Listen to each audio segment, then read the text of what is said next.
Gary! Gary!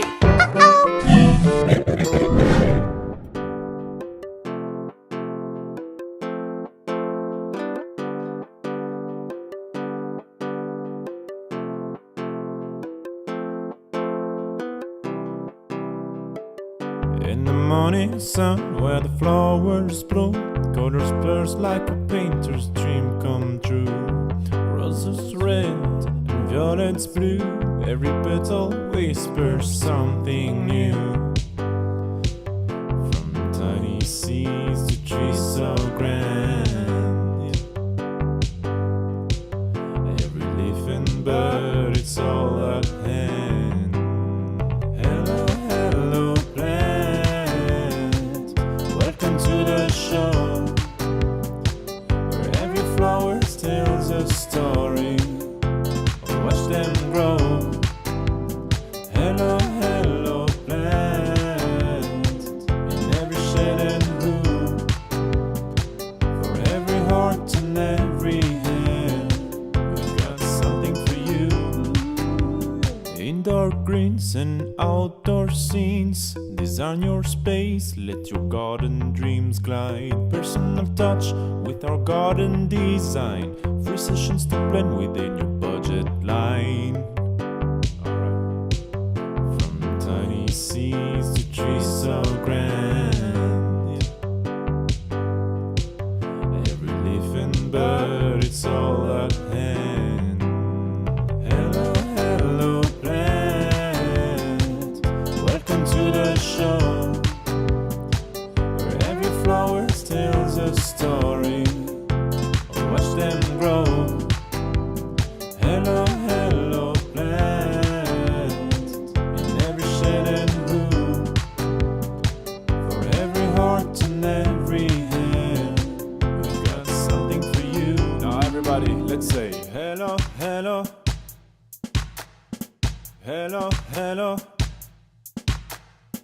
hello, hello, hello, hello. Hello, hello, plant, welcome to the show,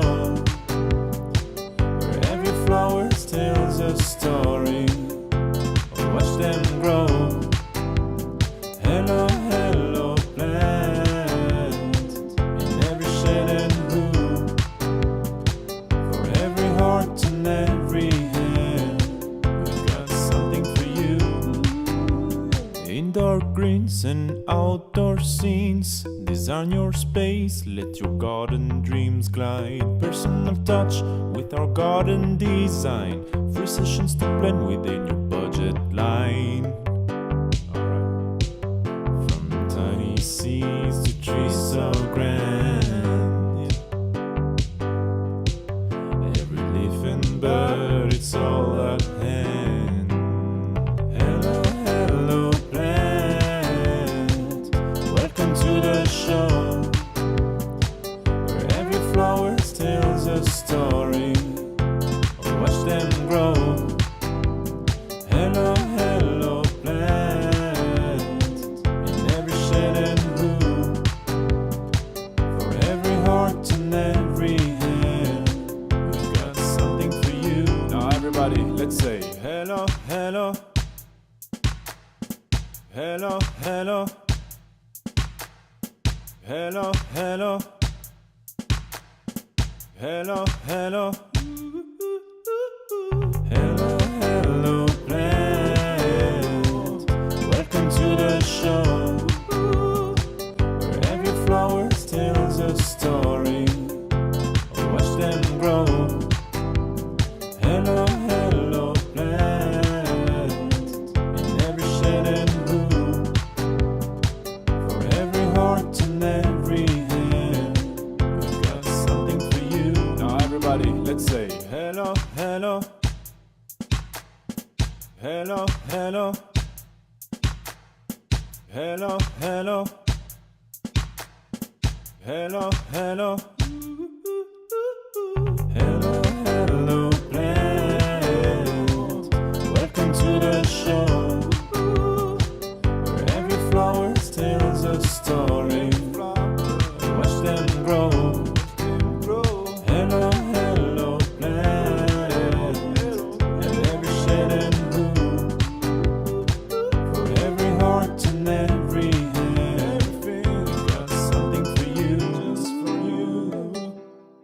Gary! Gary!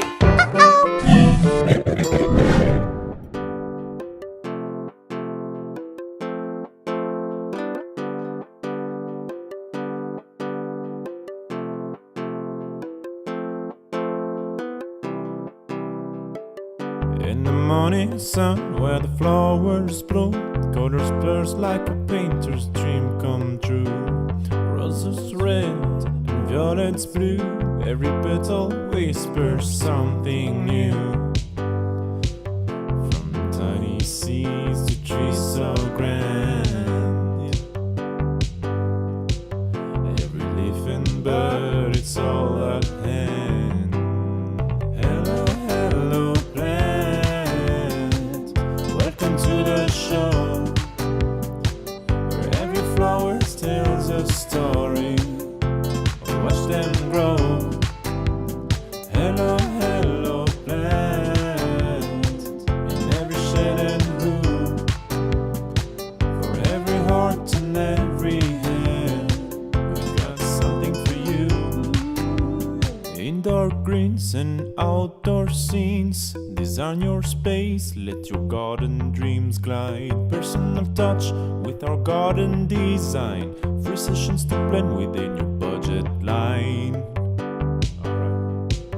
From tiny seeds to trees so grand,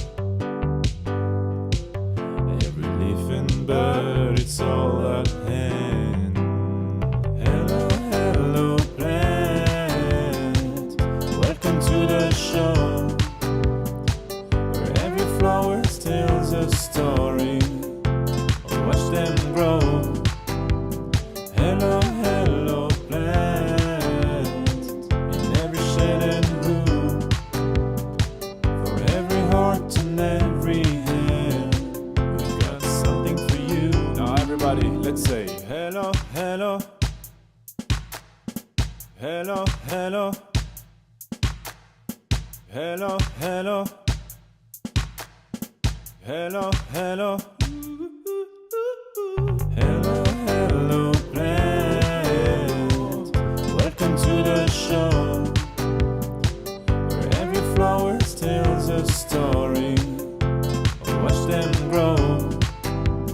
Hello, hello, plant, in every shade and hue, for every heart and every hand, we've got something for you.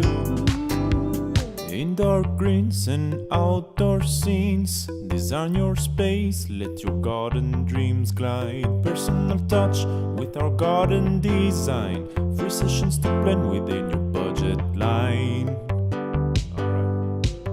From tiny seeds to trees so grand, every leaf and bird, it's all at hand.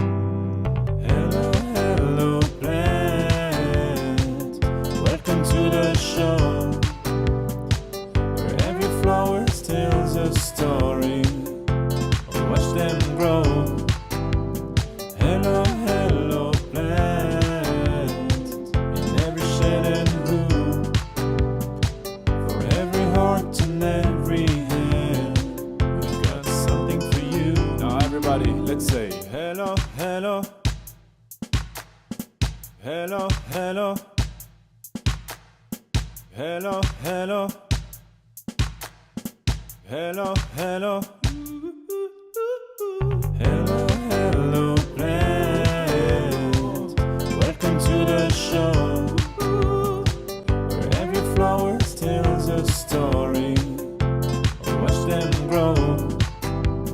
Hello, hello, plant, in every shade and hue, for every heart and every hand, we've got something for you. Now everybody, let's say hello, hello, hello, hello, hello, hello, hello, hello, hello, hello, plant, welcome to the show, where every flower tells a story. Watch them grow.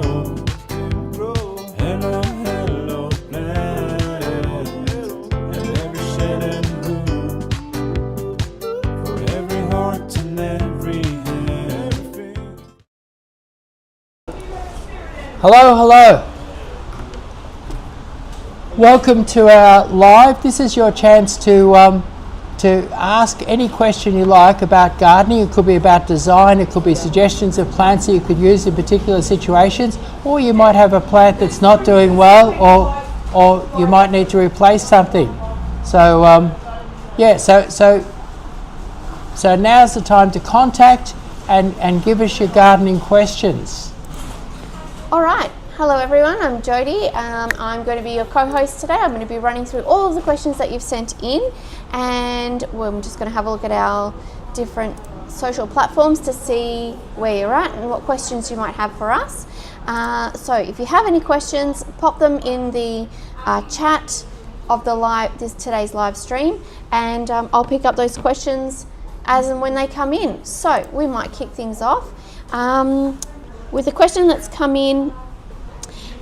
Chris, it's spring. How do I prepare garden soil before planting vegetables? Right, okay. So I wonder where you are, because most of Victoria would have acidic soils, and the first thing I'd do is I'd get hold of some dolomite lime, as long as you weren't in a high pH area. So if you were down in Lara or down on the peninsula, right down the bottom of the peninsula there with high pH soils, you wouldn't do this, but for most of Victoria this would hold true. Is you'd get some dolomite lime, and you might put it on a kilo per square metre of garden bed, and you dig over nice and deep, and then you'd also mix in a bit of compost. So a bit of nice compost would be really, really good. And even a bit of chicken manure or something like that. So a bit of animal manure, a bit of compost, and a bit of dolomite lime. Put a generous, and dolomite lime to work, you need about a kilo per square metre. And then I would dig it over a shovel deep. So a shovel deep, and you do that old-fashioned dig, turn, smash, dig, turn, smash. And you do it over that whole lot like that, dig, turn, smash the whole area. And then what I always do is I will, to make my soil really, really deep, I'll then dig some pathways into that bed. So you dig and throw, and then you'll end up, say it's a shovel deep that you've cultivated, you put every metre wide, you dig a pathway through it, and that'll add another couple inches on the top, and that'll give you some lovely deep soil. And then when I'm planting, what I do is some vegetables are quite slow, like a capsicum could be quite slow to get up to a decent size and produce, and I tend to throw small vegetables, and carrots are really slow too. So I tend to throw small, fast-growing vegetables in between my slower-growing vegetables, so that my vegetable garden is producing maximally quickly, and I've got and it kind of makes it worthwhile weeding, and the vegetables seem to enjoy being close to each other. Excellent. Thank you very much, Chris. So now, next question, and this is a very closely related question. How do I start a small herb garden at home? Probably quite similar, I'd say. Yeah, well, actually, what's great about most people's herb needs could happen out of a half wine barrel. A half wine barrel could take care of nearly all your herbs, or a large pot or an old baby's bath or something like that. So you could. So what most herbs love is, again, they love a bit of lime. They love compost, and they love perhaps a little bit of animal manure. So nice rich soil, plenty of moisture, and a nice sunny spot would be the starting point. And then say you did use like a half wine barrel or some container to make it really interesting. I often will put like a standard bay tree or something like that in the middle, so you've got your bay leaves, and then a lot of the herbs that you use can be a bit boring to look at. A lot of your popular things like your mint and your oregano, they're not exciting looking herbs. So what I'd do is I'd go to the herb stand at your local nursery, or even come down to my nursery if you like, and pick out like a nice purple sage, or things that you can get, that odd herb that maybe you don't even eat it, but if you throw, and nasturtium is a nice colourful herb, so if you throw a little bit of colour in there, it can turn, and maybe something like a standard bay in the middle, it can make that herb garden into something that is a really beautiful part of the garden. And there are beautiful, like you've got your prostrate rosemary, could be hanging over the side with lovely blue flowers. So there's herbs that you can use that are attractive, and make sure you don't just put all boring green herbs in there and just turn it into a boring green patch. Make it an enjoyable and pretty part of the garden. And I think so. Chives, thyme, even some oreganos they've got very pretty flowers. Yeah, and like with the thyme, you've got that one with the little yellow dots on it. Yes. Yep. Yeah. Very nice. All right. Now, so we've got MKMK and Kedai have said hi. G'day. We've got Claire has joined in and said, when planting cousinettes, how long do you give them to establish in the garden before deciding they're not thriving in the spot you've planted them? Okay, so for Claire, it's been 9 days, and she says that most are on life support. Wow, doesn't sound good. I wonder something's gone wrong. Something's gone wrong. I normally find cousinettes to be very, very hardy, but like the sort of thing that could go wrong is, say you're bringing in soil from outside. A lot of the soils that you buy in will be full of chicken manure, and this is the sort of thing I'm imagining that maybe some toxic garden soil. Like a lot of garden soils are loaded with chicken manure. They've got high pH sands in them, and that would be enough to bowl a cousinette over. But if you were to plant it in normal soil or good potting mix, normally they're almost unkillable. So I'd be really worried about what they went into. And maybe we would think about, if it's only been 9 days, it might not be the worst idea to lift them and then put some good quality potting mix. I think that's a good idea. Let's try and save them. How about digging them up and filling that hole, make a nice big hole, fill it with potting mix and pop them back in. And it could be that it was a toxic. There's soils around that shouldn't even be allowed to be called soil. Yeah, absolutely. And my rule when buying soil, or even testing soil for other people, the chemical processes could be quite complex, but my simple thing is I pick it up and I take a deep sniff, and I say if it burns me nose, it's going to burn the roots. Oh yeah, that's a very good way of looking at it, Chris. Yeah, and I tell people, and then if I'm worried about soil mixes, one thing, if you were to mix any soil mix you bought 50-50 with your natural soil, too much nitrogen is at least reduced by 50% by mixing it 50-50. Yes. So basically mixing, if you're worried about the soil that you've bought in and it is burning your nose, dilute it. Yeah, absolutely. All right, so potting mix is probably the answer. Yeah. To mix that into the soil that you've got. Okay, so Pete has joined us on TikTok. Hello, Pete.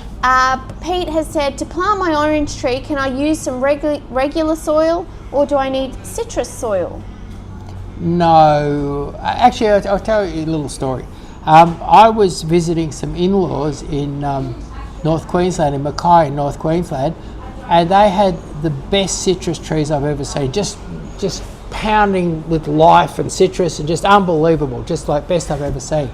And I said, well, how come your citrus trees are so good? And they said, oh, what we do here, these guys were right out living on the edge of the jungle, and kind of very basic in how they did things. So they said, what we do is we dig a big hole and we throw all of our rubbish into it. And then we put a bit of dirt on top, and then we put a citrus tree on top of that.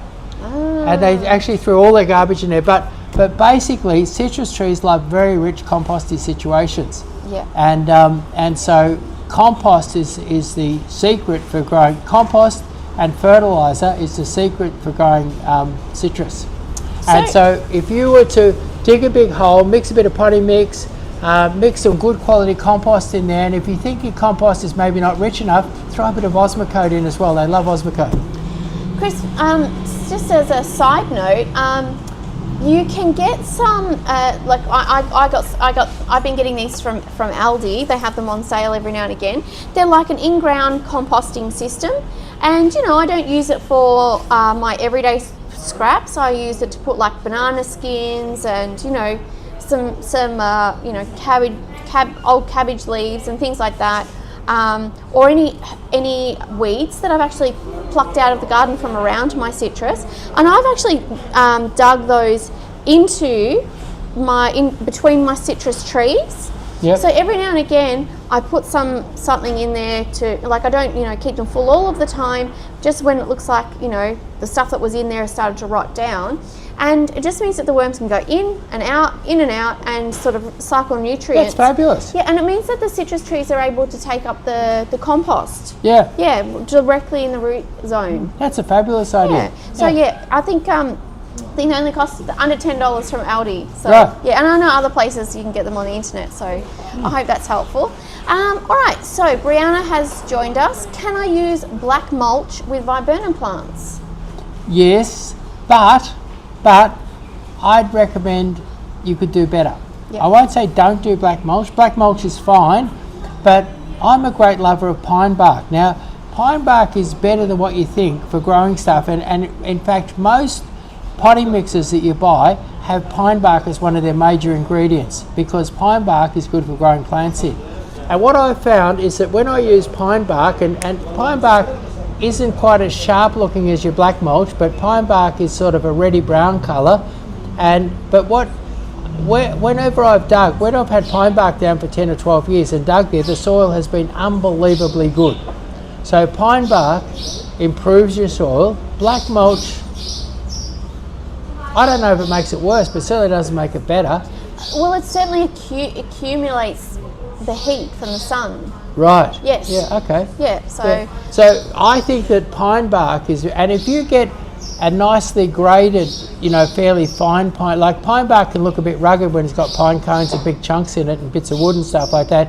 And I remember one time I pine barked my garden, and I rang up and bought the cheapest pine bark. I learned a real lesson, bought the cheapest pine bark I could get, had a big truckload of it delivered, and there was giant lumps of wood and pine cones and all sorts of rubbish in it, and it was made my garden look terrible. I've since learned to spend a bit extra and get some nicely graded pine bark, and nicely graded pine bark looks very, very smart. And you can always, and say you're having an event at your place and you want your garden to look extra smart, you just get a little bit extra, just sprinkle it over the top, and it all looks sort of reddy brown and brand new again. Yep. So I'm a great lover of pine bark. Beautiful. Thank you so much for that, Chris. All right. Lissy is on TikTok and has asked, any tips on growing hydrangeas? Okay, I think the secret of hydrangeas is in the name. Mm-hmm. I think if you broke it down, it says water ranges. Yeah. So they're hydrangeas. So this is the first thing: is hydrangeas are actually water ranges, and so the most important thing is water.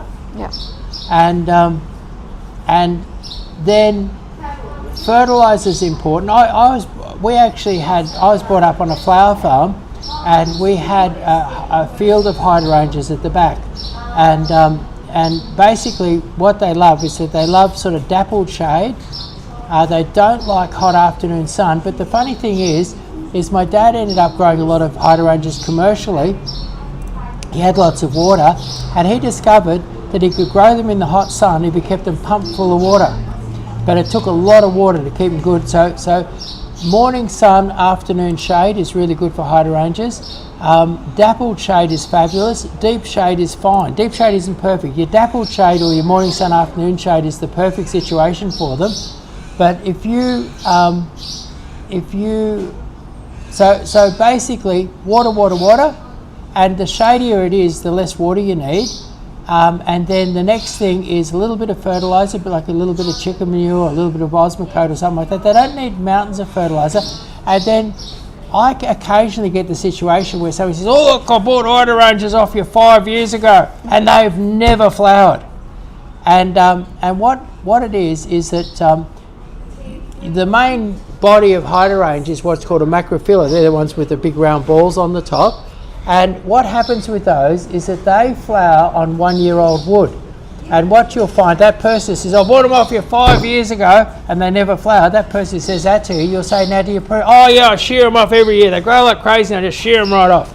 And so what happens is that you actually, this is the important thing with your macrophylla hydrangea, what you do is you cut every second branch off when you're pruning them back, and then next year the ones that you didn't prune back the year before, you let the other ones grow, and so there's an actual pruning regime where you keep some of the old, you keep at least half of the old wood, and that's going to give you next summer's flowers or next spring summer's flowers. So very, very important. And then if you buy, there's a family of hydrangeas called paniculata, and they flower on the new wood.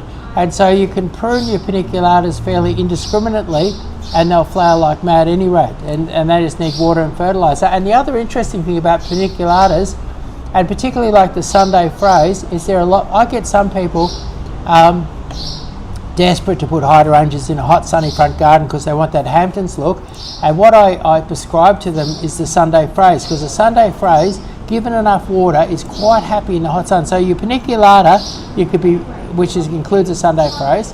Your paniculata is it's less. You could be more indiscriminate in your planting, and you can grow it much more in the sun. So more sun and more indiscriminate in pruning. So that's a little story on hydrangeas. Brilliant. All right. Thank you for that, Chris. And I think soil improvement, like improving the soil that you've got from the start, is always the best. Yes, actually, point. What you've got to think is that the soil that you've got, the soil down at your local soil yard. I knew a bloke who used to work in a place where they manufactured soil, and he used to mix up smoking hot chicken manure with a few other bits of some road sweepings and some deep mine high alkaline sands and a few other bits and pieces, and then they'd deliver that to the yards. And they used to say to the yard, look, don't sell this to anybody for 2 weeks. But 15 minutes later, it'd be on the back of a truck winging its way, smoking truck winging its way out to some poor helpless customer. And so when you buy soil, mostly your soil's somewhere between poor quality. The best stuff you can buy is pretty poor quality, and the worst stuff you can buy is quite toxic and quite poisonous. So the soil that you've got is millions of years old. It's got lots of nutrients in it, and I don't care which soil you've got. I don't care if it's shaly soil, and so that soil is better than the soil that you can buy, but in many cases it'll need improvement. And like, say for instance, I've had a lot of people in the last week or so where I've done garden designs, and they're in gutless sands down the peninsula somewhere, and I tell them to go buy some real mushroom compost, and that'll get some really high quality organic matter into the sand. And then I'm always telling people to dig over and mix in some soil, you know. So improve the soil you've got, and don't. I get customers who come in here, dig up all their soil, send it off in a bin, costs them a lot of money, and then buying new soil thinking that that's going to be better. It never is. Fair enough. All right, now we've got so many questions today, so this is good. We're going to run through them. Now, No Name is on TikTok and has said, how can I get rid of fungus gnats for indoor plants? And I think I've got a helpful solution. It's a bit of left of field. Right. You go, have a think about it. No. All right. Okay, so now I've been growing a lot of indoor plants for a long time, and I have had my struggles with fungus gnats like anyone else. But a couple of years ago, I switched to a soil-free or a potting mix-free blend that I grow my indoor plants in, and basically it's a combination of minerals. So it's just a total mineral mix. So if you can imagine tiny little rocks just crushed up, and it contains zeolite, pumice, limestone chips, diatomite and scoria, and they're all very porous minerals, very porous rocks, that in particular, like the zeolite is exceptionally high in minerals that is readily available to plants. So what I found is, when I water my indoor plants, I don't get any fungus gnats because there's no environment that the fungus gnats will enjoy to live in. That's fabulous. Kind of, and if you have a look, Chris, it's up on I've got it up on the screen for you. So that's the mix. Wow.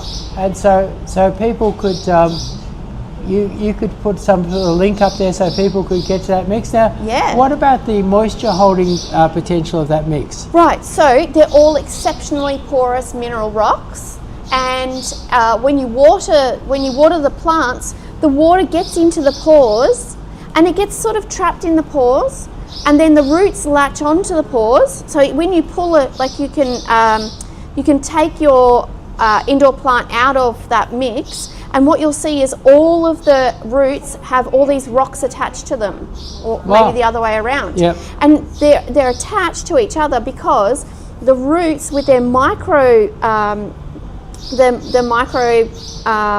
roots that are getting into, they go into the rocks, into those porous spaces where they can access the water that's sort of locked up in the rocks. Wow. And I've never had better growth, and I've never had less pests and less disease issues with my indoor plants. Well, that's fabulous. Yeah. And I mean, that is a logical way of getting rid of the soil gnats, is not creating an environment for them. So you're going to put up a link so people can find this? We'll find a link and I'll put it up in the chat. That's fabulous. And I've learned something from that question too, so thank you very much. No I think we worries. should start packaging it and selling it. I think we could do that. Yeah. All right, so You could do it of an evening or something, package it up, sit at home and put it in bags. all right, hedonistic lady. Hi, I got yellow buttons transferred to a garden bed. It's looking unhealthy. What am I doing wrong? So yellow buttons. Transferred to a garden bed. A garden bed, yeah. So really, they don't need much nutrients or much water. They don't need much of anything. I would look at the soil that you've gone into. Is it a heavy clay? I think they like a lighter, well-drained soil. So that would be. Yeah, that sounds I right think to me. so. You might, if you've only recently transferred them, you might have a dig there, and if it's a bit heavy, a bit wet, a bit solid, dig it up, mix some potting mix through it, and plant it in a much looser, lighter, well-drained situation. Yeah, it definitely sounds like a heavy soil situation to me. Okay, we'll go back, still on TikTok. So Dimmy with chicken, I still remember the TV commercials like they were yesterday. I grew up with the Hello Hello brand. Wow, I hope it hasn't really scarred you, you know? The old bloke in the pink tutu and the nude ads. And, behind the bush. And the improve his performance in the bedroom ad. Okay, so Brianna said thank you very much for the tip on the hydrangeas. Yep. Now, Top Bloke's fry pan. Now, I'm gonna put a caveat on this question and answer because of course we're not trained medical professionals, but Top Bloke's Fry Pan 1 says, I have worms, how can I get rid of them safely? And I would say, Chris, there's a tablet you can take for that. That's right, yeah. But do you want to unpack that question? Well, if I actually reckon if a person was to produce really good garden mix, it would come with living worms in it. Yes. And I would say that most garden mixes on the market right now, if you put a worm in it, it die within 15 seconds. Yeah. And at any rate, so I would say that the real test of good soil is like when I was a kid, I worked as a gardener and I worked with different people, very good gardeners. And I remember Kay Rundell, who was the person who really took time, taught me a lot about gardening. She'd be excited when she saw worms. Oh, it's got worms, fantastic. So I think when you've got worms personally, or the dog's got them, it's a bit of a problem. You need to take a tablet. And if you've got worms in the garden, it's time to get excited. Oh, absolutely. I mean, you can't think of a better garden situation than if it was absolutely filled with worms. Yeah, that's right. Because they're eating all of the organic matter, they're pooping out the good stuff. You can't buy what they poop out. Yeah. Well, you can, but it comes at a big cost. Yeah, we used to have a worm farm at our house when I was a kid, so my dad and us kids could go fishing. And what we'd do is we'd catch all sorts of worms all over the property. Wherever we caught worms, we threw them into the worm farm. So that, and the worm farm was a mixture of compost and manure with a bit of straw over the top, and we'd part it and get in there and get it, and we'd be able to get, you know, like a nice bucket full of worms in no time. Yeah. And we had all different, and we had all different types of worms, and the most sought after worm was the scrub worm. Scrub worm. Scrub worm. The fish love the scrub worm. On my hiking trip last week, I was down in Gippsland, and I had to inform one of the ladies that I was travelling with, she's not from Australia, about the Gippsland, the giant Gippsland worm. Really? Because Gippsland has such unbelievable topsoil that there are worms that can stretch out to about 1.5 meters long. Wow. That's how big they are. And are they dangerous? Oh no, they're very civil beasts. I thought they might grab a tourist or something. Well, I'm sure there have been a few people going missing in the Gippsland area. Maybe that could be why. They stood still too long. Yeah. All right, so Amy B says, hi, recommended distance for spacing ornamental pears, the Cleveland ones, along a rural tree-lined driveway. Okay. Look, I get that question all the time. And if you did a 7 metre spacing, I vary it every time actually, but if at a 7 metre spacing, when those trees are mature, they're going to be almost touching, and that looks really, really nice. But then if I had a fabulous property and I want to drive up the side there and I want to look across and see my race horses or my special cows or whatever, I'd space them a little bit more, maybe 9 metres. So, and if I was after real shelter and real privacy, I might go as close as 5 metres. So anywhere between 5 and 9 metres, I reckon. And 7 is the one that I most often use. At 7 metres, we'll have them almost touching, and we'll still give you a good look at the fields as you drive up your driveway. Excellent. That's a great tip. Thank you. So Kimmy Walsh has sent us a rose. Thank you so much, Kimmy. Thank you. Now we've got a question from, and I'm just going to check on the other. I have put the link to that MAB Grow, the soil-free or potting mix-free indoor plant potting medium up into the link in the chat. Okay, I'm just going to have a quick scroll through. All right. So, hang on, did I miss one here? No? Okay. All right, so, Whip It Good One. Can you successfully mix natives with cottage perennials? I do it every day. Yeah. Yeah. And often I'm a bit sneaky. People will say I want a native garden, but I want colour. I want plenty of colour, and I want this and I want that. And what I'll do is I'll say, look, here's some lavender, and it's a native of northern Italy. Yes. And it's native to somewhere. Yeah, so native to somewhere. And I think that nothing works better. And I really learnt that from one of my customers. One of my customers came in, got a garden design, and sort of stood over me and kind of put a whole lot of Australian native grasses and, you know, some really nice natives in there, but then threw in heaps of different colourful cottage, and then called me over a year later to have a look at it, and it was fantastic. And ever since I've been madly blending the two, and I think natives are great. It brings the birds, it is supporting the Australian environment, really wonderful to have. But some of your colourful cottages, fantastic.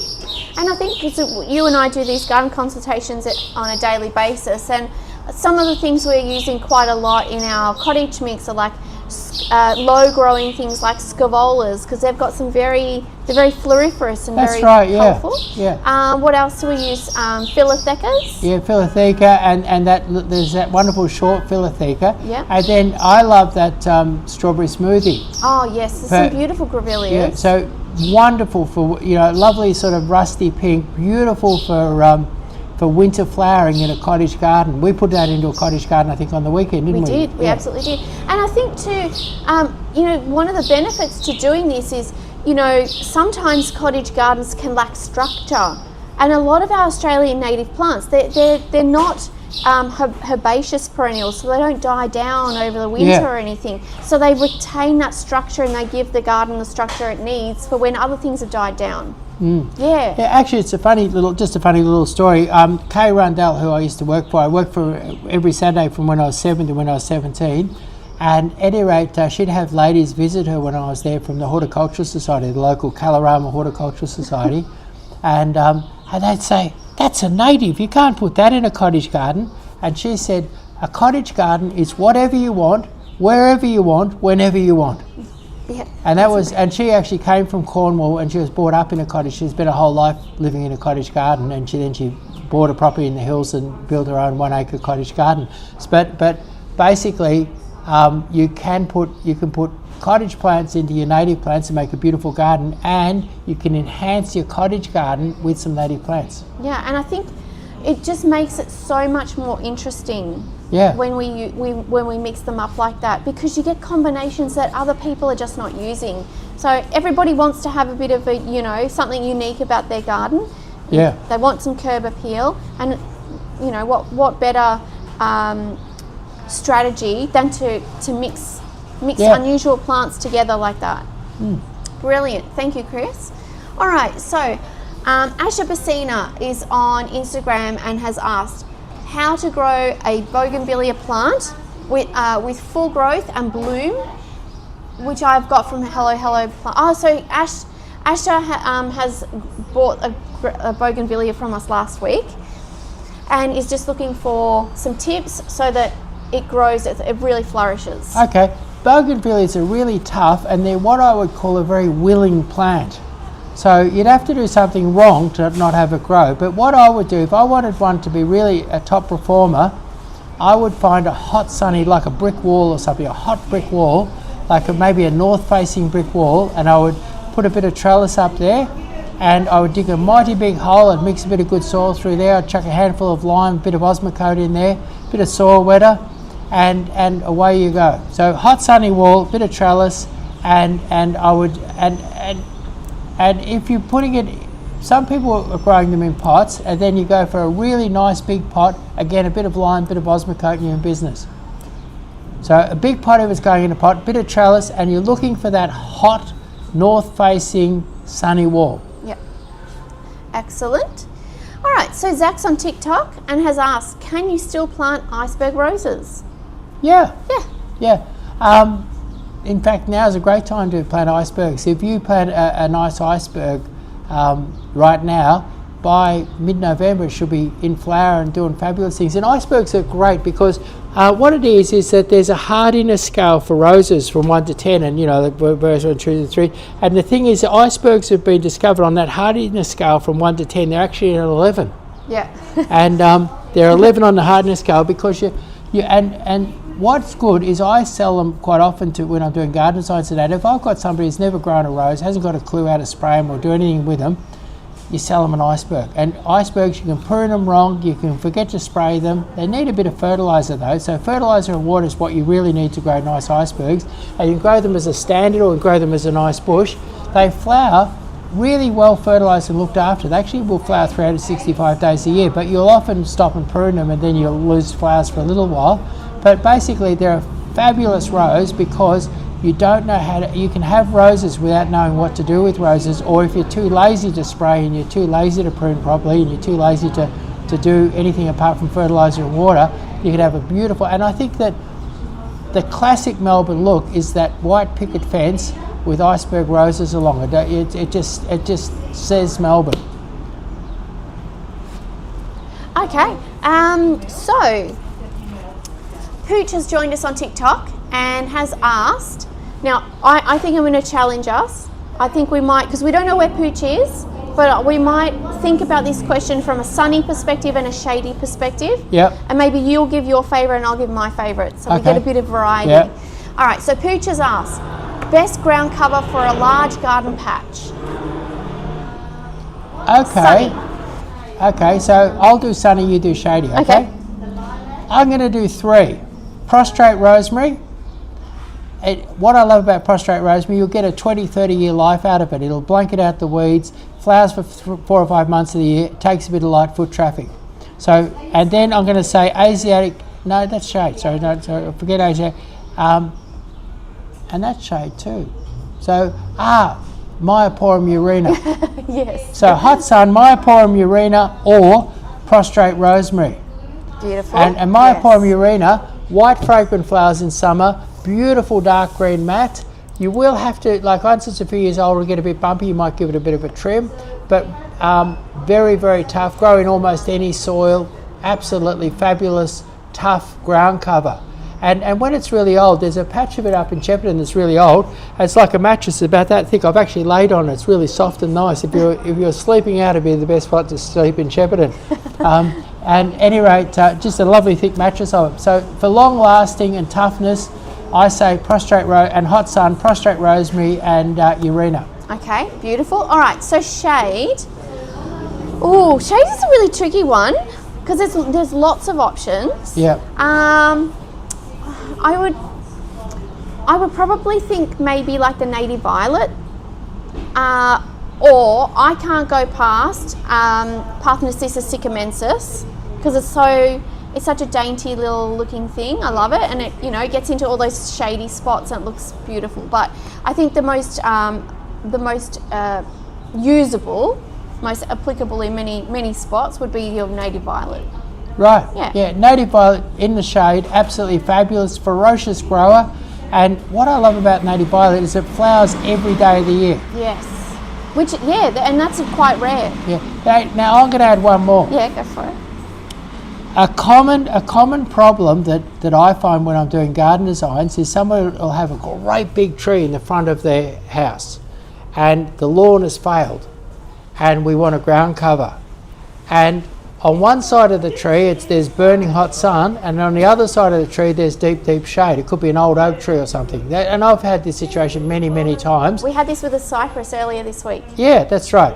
And what will I use? I will use either Chinese star jasmine, which is a bit wild and woolly and a bit thick and bushy, but fabulous white fragrant flowers. Or if they're conservative sort of people, and I know that they want something neat, I'll use Asiatic jasmine.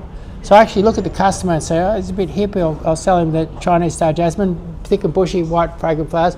It looks very conservative. Yes, they're going to get Asiatic jasmine, and that's not as nice a flowers, not as nice a fragrance, but beautiful, flat, neat. And both of those will last for 20, 30, 40, 50 years, and they'll take hot burning sun and they'll take deep shade. So that's another situation that's quite common, is the hot sun and the deep shade, and wanting something that has a continuous look all the way through that will perform on both sides. And that's Chinese star jasmine, thick and bushy and beautifully fragrant and more flowery, or Asiatic jasmine, thin and neat. And then we've got a great video up on the website about Asiatic jasmine too. So it's Asiatic jasmine. I reckon I must go through 100 or 200 a week in my garden designs. Easy. Yeah.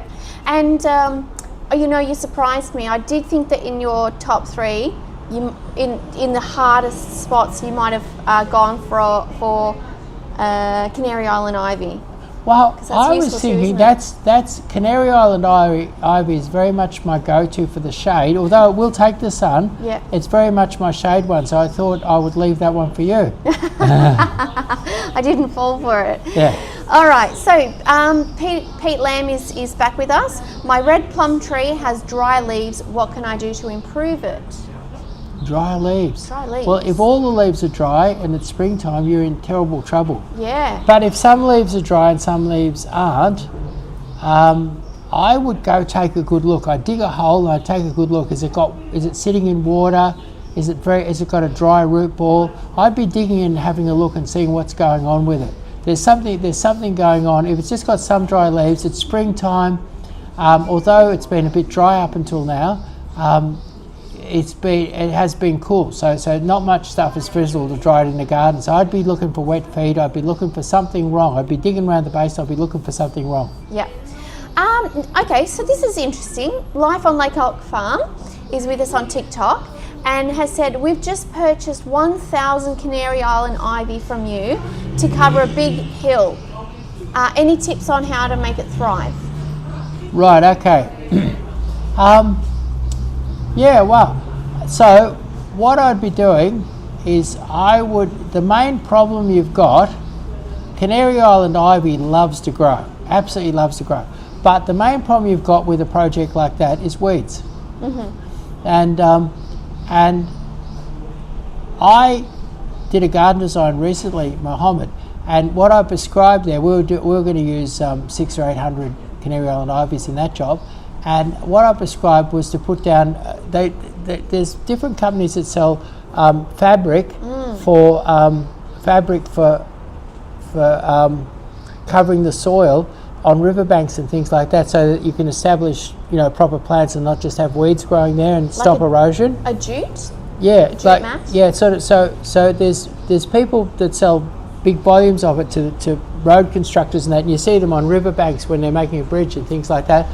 And I'd be spraying my hill with Roundup, and getting rid of all the perennial grass and weed. And then I'd possibly, depending on how steep it is, if it's too steep, I wouldn't be cultivating it. But if it wasn't too steep, I'd cultivate it, but I'd certainly spray it.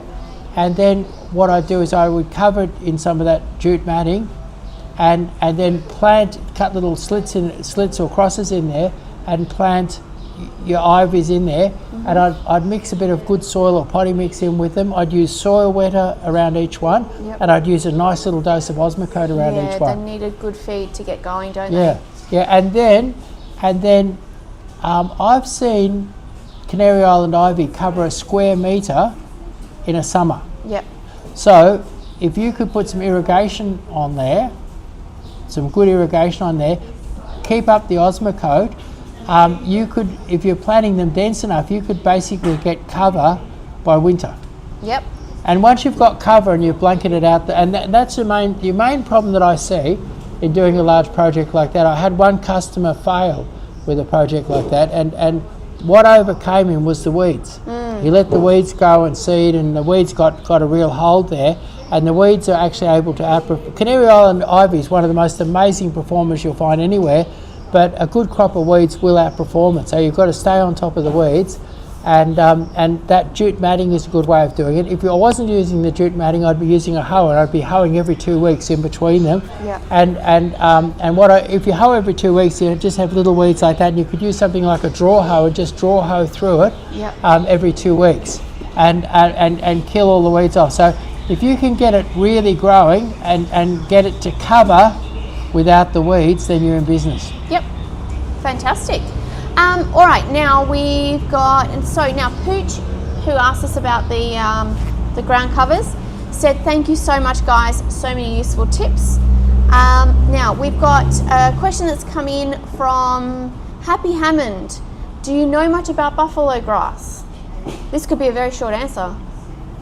Actually, I was a landscaper when I was about 21. I was a landscaper in Mackay in North Queensland, and at any rate, one of the first jobs that I got was that these people had an acre block, and they asked me to cover it in buffalo grass, and I didn't even know what buffalo grass was hardly, and so I asked around and found out that buffalo grass grows from suckers.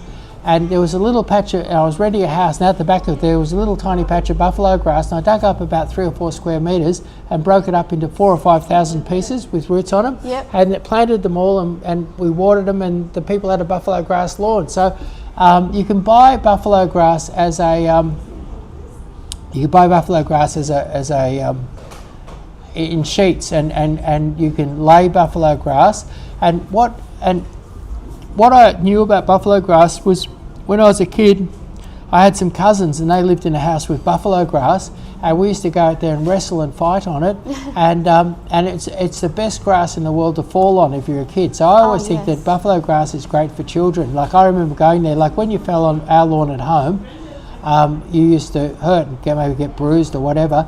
But on the buffalo grass, it was like landing on a bit of a cushion. Yeah. And so that's one thing I love about buffalo grass. And so buffalo grass is good and tough, and it's easy to grow once you've got it established, and a person can get buffalo grass on the cheap. You could just go buy a couple of square metres of it, and you'll find you'll break that up into thousands of pieces, plant 3 or 4 pieces per square metre, water and fertilise it like crazy. And what it is, buffalo grass won't move in the winter, so autumn or winter would be a bad time to plant buffalo grass runners.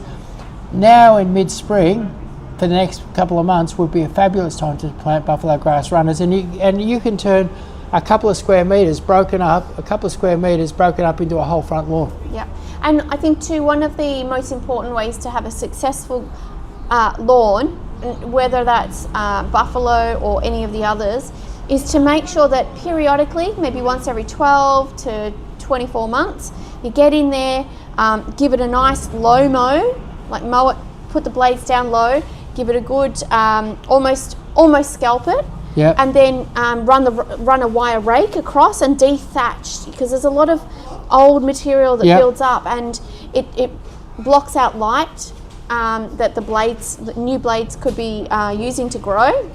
And then giving it a really good feed. Right. Yeah, and top dressing with a 50-50 mix of sand sharp sand and compost, I think Right. is a really good way to Yep. top dress. That's a great way to beef up your lawn. Yeah, we've just done it in our street. We don't. I've outlawed lawn at our house, so my husband has to mow all of the neighbours' All right. front yards, Yeah. nature strips. Yeah. But he loves it. Okay, so Eddie's on TikTok has said, "Can you help me out with Buxus hedge? It's a bit yellow. It's in full sun. Any tips that you have would be great, please." Okay, so a bit yellow. The interesting thing with English box or with any box is that your boxes are unable to process nitrogen when they lack calcium. And so when your box turns a bit yellow or a bit brown, what you do is you put on, like say in a hedge, I'd use 1 kilo of dolomite lime per metre of hedge. So you've got 20 metres of hedge, 20 kilos of dolomite lime goes down. Leave it for a month and then go for, if you wanted something cheap, go for like dynamic lifter, or you go for Osmocote, a bit more expensive. Because what happens is, if you put your nitrogen on at the same time, they'll conflict, and until your box takes up a bit of calcium, it's not going to be able to process the nitrogen. So dolomite lime on, a month later, a good heavy dose with some nitrogen, and you'll find it'll click into gear and turn green. Excellent, thank you very much. All right, so Allbuzz is on Instagram and has asked, "I have a very shallow garden around the pool. Do you have any recommendations for plants that I can use around that pool area?" Okay, I've been, what do they call it, Max Cook? Yeah, Max Cook is very good. So that's a Crassula arborescens. Yeah, Max Cook. So Max Cook grows in a beautiful round little ball, and you could mix that with, what would be nice to mix Max Cooks with? Something like, a little bit hard to get at the moment, but something like a sweet mist flax. Yeah. So Max Cook and a sweet mist flax, and what else could you put in there with it? Oh, it goes very well with those chalk sticks. The problem is they overpower it a little bit. A little bit, yeah. Yeah. You have to give them a little bit of a trim back every now and again. Yeah, so you could use chalk sticks and then a little bit of sweet mist flax and your Max Cook, which is a really lovely little jade plant that has lovely frilly foliage, and all of that would look really well, do well in a very shallow garden bed. Yep. Thank you very And much. use some good quality potting mix in there, and plenty of fertiliser and plenty of water to make up for the shallowness. Yep, excellent. All right, so Talia's on TikTok has said, "My Eureka lemon is fruiting with curled leaves. Is this normal, or how could I improve the curling?" Okay, so most people have got their lemon tree in a little circle in a little hole in the lawn. And what I say is cultivate round it, and cultivate 1.2 metres in diameter around the base. Yep. And then I'd cultivate, get rid of the grass and weeds there, dig it up, cultivate it up nicely. Then what I would do is I'd put a nice thick dose of Osmocote on there. They love Osmocote. And then on top of that, I'd get some nice topsoil and mix lots of compost to it, and I'd form that into a sort of a donut shape like that around it. So you've got a hole in the middle, so you're not burying the grass. But I put a beautiful fat donut all around of soil or potting mix mixed with nice rich compost, even a bit of animal manure if you can get your hands on it. And what'll happen is your citrus will go up into that, and it'll pick up the nutrients it needs, and it'll have much healthier foliage and more fruit. Excellent, thank you. Now we're getting a little bit close to our time limit for the day, but are you happy to take a few more questions? Yeah, sure. Yeah, let's go. Let's take 3 more. 3 more. Okay, beautiful. Well, I'll make this a very quick one because it's a yes or no question. So Stephen Gass on TikTok says, "Hello Chris, do you have golden cane palms?" No, but we order them, we'll get them in for you. Right now I don't think there's any golden cane palms in stock. And one little comment in your quick answer. Yeah.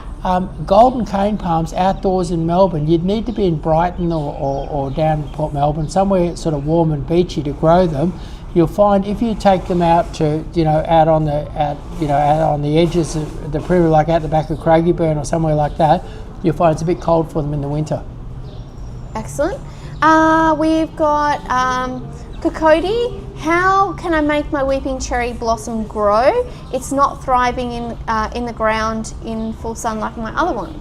Okay, so I think you're going to have to, what you do is put plenty of fertiliser on it, like the Osmocote's great on them. Plenty of fertiliser and be generous with the water this summer.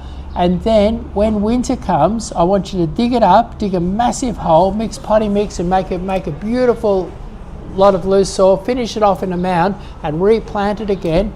And you'll find with plenty of fertiliser and water and a nice hole full of really loose soil, I'd say that the soil's a bit compacted.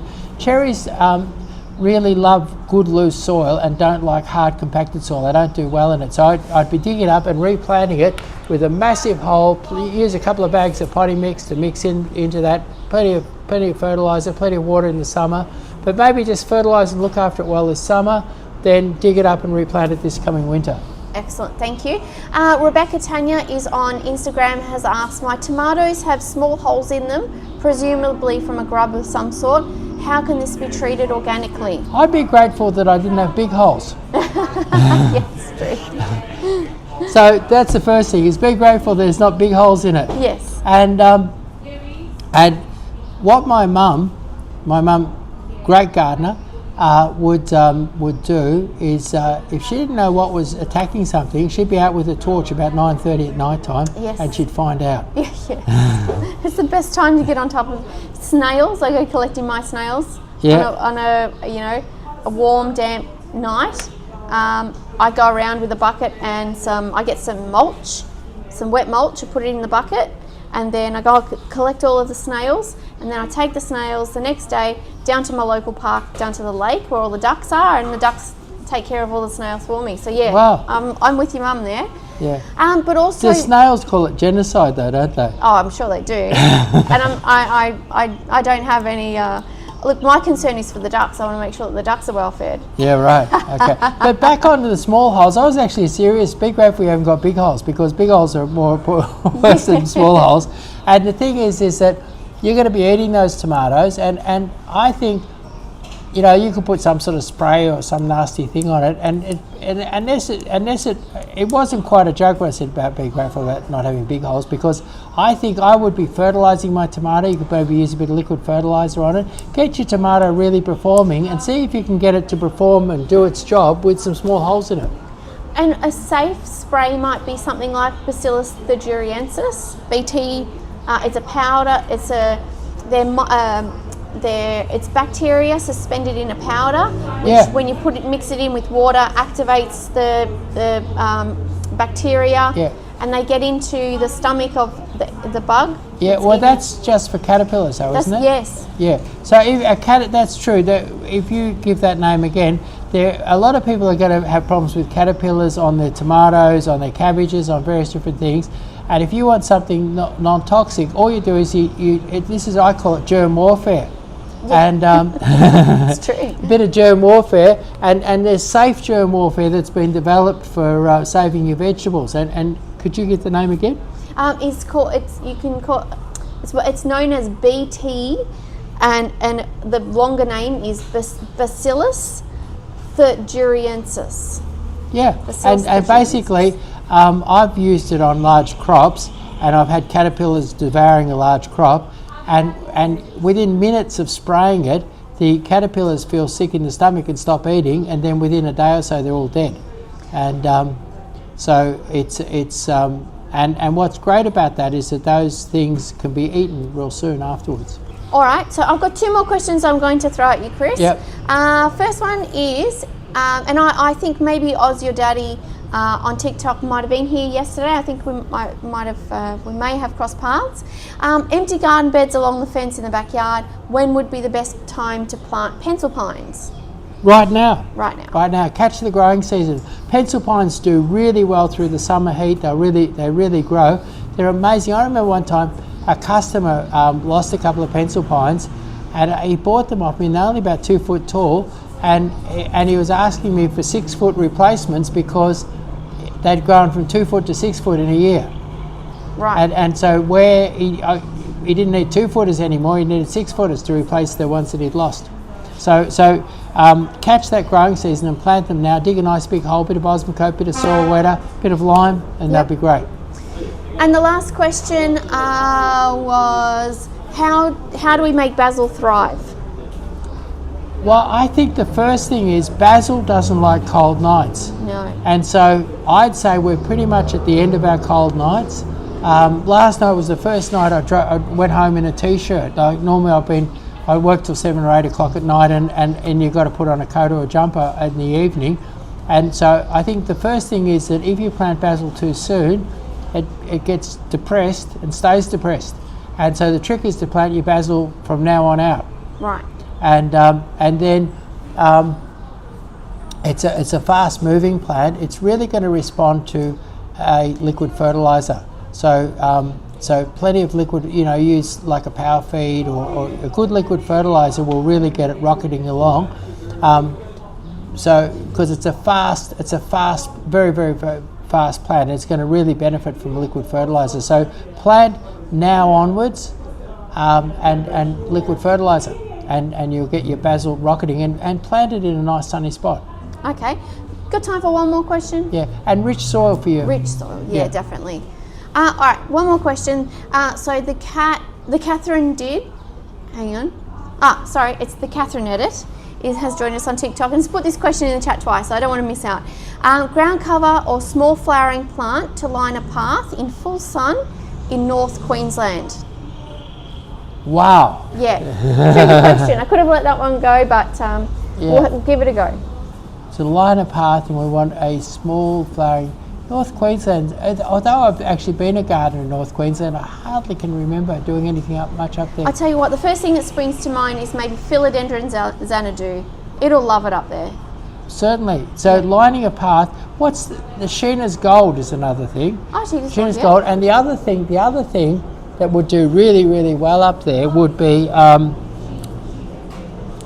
what's that purple thing that dies here in the winter? The little Coleus. What? Coleus? No, not Coleus. Not irisine. No.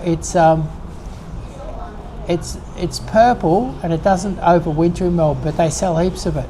And it's so Sheena's Gold is really good. That could be trimmed and kept really, really small. Yeah. And then what is it? It's a purple. Osbreed put out a compact version of it. So Osbreed, it's a purple, and it would be fabulous. I don't know if they've got it up in North Queensland. We have it down here, and it's not really suited to down here. Osbreed purple foliage. I'm just having a little look.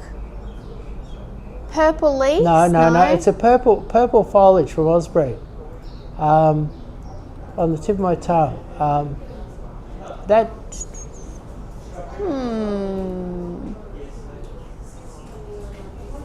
Just do Osbreed purple. No, just do purple foliage. Purple foliage.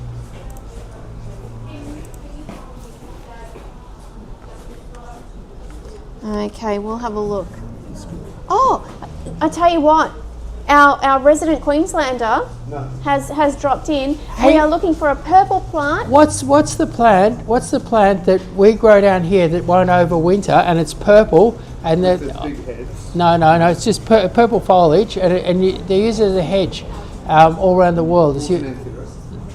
Alternanthera. And what's the Osbreed variety? Oh, Little Ruby. Little Ruby. That's what I was trying to think of. There we go. Thanks. What's up, Wayno? Yeah. So Little Ruby, if you got hold of some Osbreed Little Ruby and put that in and planted that in conjunction with the Sheena's Gold, you would have a fabulous colourful border on the driveway, and then back a bit further from there you could use your Philodendron Xanadu. Your Xanadus. And that would make a beautiful, luscious, tropical, colourful show. Wow, I'm going to give us a pat on the back for that one, because we Southerners, we don't really know tropical plants too well, but I think we've when we go on our holidays we pick up a bit of knowledge, and I hope that's been helpful to you, the Catherine Edit. But I've always thought that up in Queensland people should be growing. We struggle with the Little Ruby down here, but I love the Little Ruby. It's a beautiful, colourful plant, and people in Queensland should be cultivating and playing with that Little Ruby. Yeah, fantastic. Well, thank you all so very much for tuning into the chats and dropping your questions in. We've really you've enjoyed this today, Chris? Yeah, lovely. I've had a great time. Great day. Thank you. Wonderful. All right, well, we thank you very much. And we will, the next time that we go live is on Friday at 12 p.m.